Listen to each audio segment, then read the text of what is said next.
Meron po nagtanong doon po sa aking video patungkol po doon sa isang pasyente na meron pong breast cancer na kumalat po sa kanya pong mga bones. Kung ako daw po yung doktor na nakakita sa kanya, paano ko daw siya gagamutin? Unang-una po, ano po talaga ang purpose ng panggagamot? Di po ba para pagalingin ang pasyente? Pero pagalingin po ang pasyente na hindi po natin sinisira lalo yung kalusugan po ng pasyente. At nandyan po yan sa amin pong sinumpaan. Yung tawag po dyan ay yung Hippocratic Oath. Sabi po dyan, nung kami po ay nanumpa bilang mga doktor, first, do no harm. Sa conventional medicine po, pag tayo po ay nakitaan na ng bukol, sa ultrasound, sa CT scan, sa MRI, ay usually po ay binabiopsy po ito.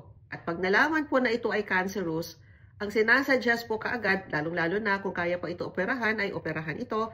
At pagkatapos, pag nalaman kung anong klase pong bukol yan, ay bibigyan po kayo ng gamot, either chemotherapy or immunotherapy, o kaya irradiate ka, o kaya a combination of all these modalities.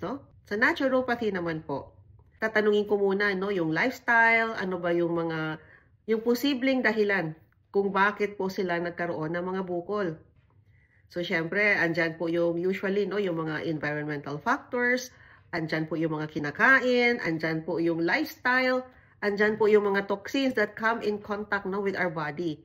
So, inaalam ko po lahat yan para ma-explain ko din po sa pasyente kung ano po yung mga dapat iwasan. Kasi hanggang hindi po natin tinigil kung ano po yung dahilan, ay posible po na even after all these treatments, yung operahan, i-chemo, irradiate, ay posible po talagang bumalik.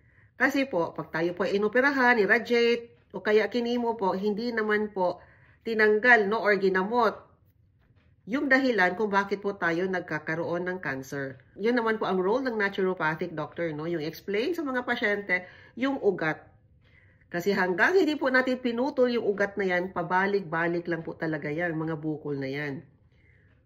So, usually po yung reason why we are sick, na-explain ko na nga po yan sa dami po na aking mga vlogs. Number 1 po dyan, kakulangan sa sustansya sa ating katawan. Pangalawa, acidity. Pangatlo, lack po ng oxygenation. Ang number 1 po talaga na nire-recommend ko sa aking mga pasyente ay kumain po ng healthy food, healthy diet. Kasi pag healthy po yung ating diet, you provide nutrients, at pag lumakas na po yung atin pong mga cells sa atin pong katawan dahil po pinakain mo sila ng sustansya, naturally magre-regenerate po yan, di po ba? So, yung atin pong immune system na binigay po ni God na kaya pong patayin kahit na cancer po. Kaya nga may mga immunotherapy Ito kasi immunotherapy, nagpapalakas din ng ating immune system. Kasi nga itong immune system po, ginawa po ni God yan na kahit cancer ay kaya po niyang patayin. Pero paano nga ito, yung army natin makakapatay ng cancer cells kung nanghihina po sila?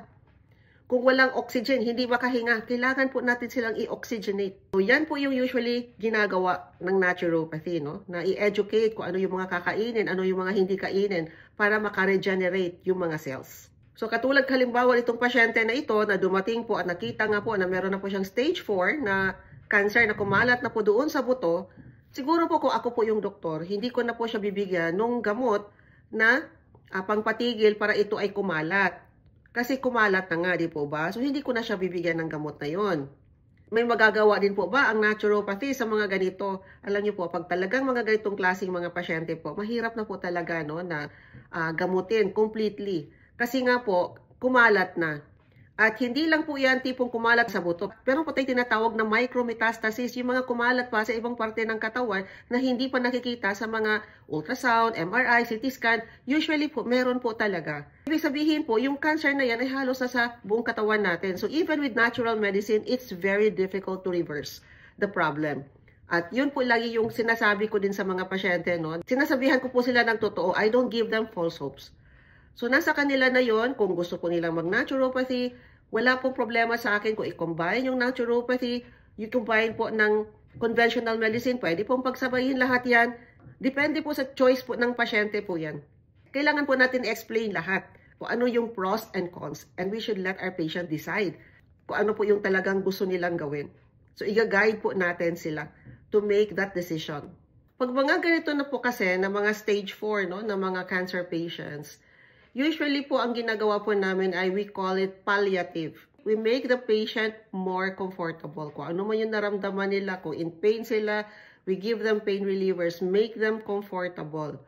Kasi po, bihira na po talaga yung nakaka-survive pag kalat na po no, yung cancer. Sabi po sa research, even with all the treatments po, 25% lang po ang nakakaabot ng more than 1 year, and after 3 years, bihira na lang po talaga. Yung akin pong goal sa mga ganito pong mga klaseng pasyente, to extend their life, pero hindi po nagsasuffer yung quality of life. Ako, yung lahat po ng yung kaalaman ko, yung mga ginagamit ko po na panggagamot sa aking mga pasyente, ay galing po yan sa Diyos. So, He is the perfect healer. Ako po instrumento lang.